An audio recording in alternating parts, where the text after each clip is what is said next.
Monsieur le directeur général, mes chers collègues, mesdames et messieurs, ce sera bref et ça tiendra en 3 points.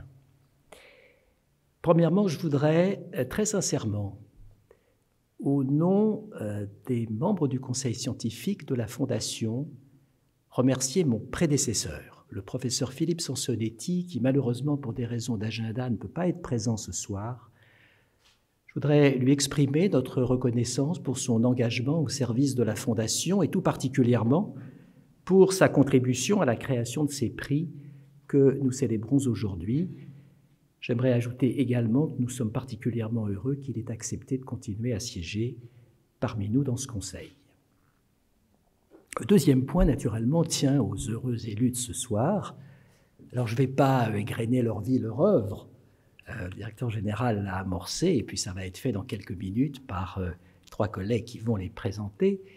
J'ai simplement essayé, en reprenant les dossiers, de trouver un point commun.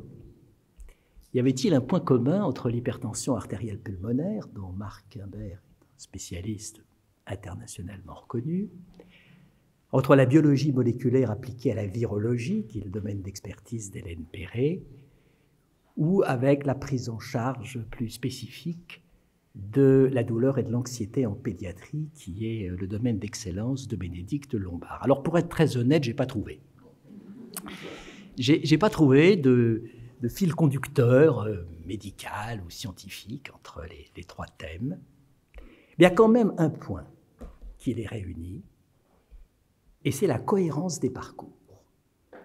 La cohérence des parcours est particulièrement frappante, c'est-à-dire qu'on a là 3 investigateurs qui, à un moment donné, pour des raisons qui leur appartiennent, ont identifié une thématique et l'ont explorée sous toutes les facettes, au point d'en devenir des spécialistes reconnus, continuent d'ailleurs à travailler dessus, et je pense que cette cohérence dans le parcours méritait d'être soulignée. Alors, en préparant ce petit topo, j'ai pensé à une formule. Alors malheureusement, je n'ai pas réussi à trouver qui en est l'auteur.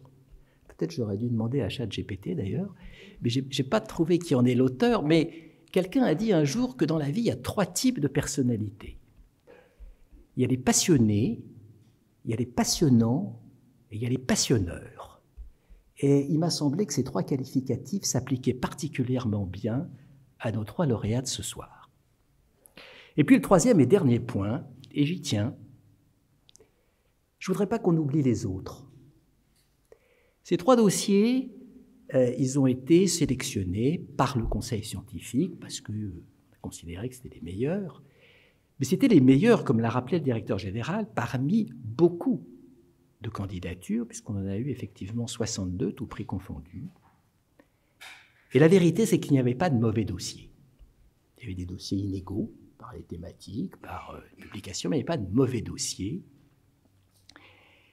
Et la lecture des candidatures amène au fond à 2 observations. La première, une fois de plus, c'est l'extraordinaire diversité des thèmes abordés par nos collègues de la PHP, qui recouvrent pratiquement tous les secteurs de la recherche médicale, et j'insiste, paramédicale, qu'il ne faut certainement pas sous-estimer ou oublier.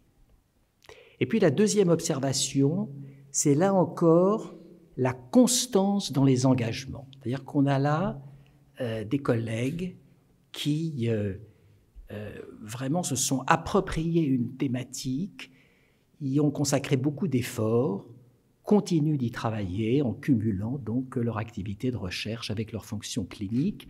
Et je reboucle ainsi pour terminer avec ce que disait le directeur général concernant la richesse, la diversité de la recherche clinique à la PHP. C'est quand même un marqueur très fort de notre institution. Et vous en avez rappelé les chiffres qui sont, je crois, éloquents.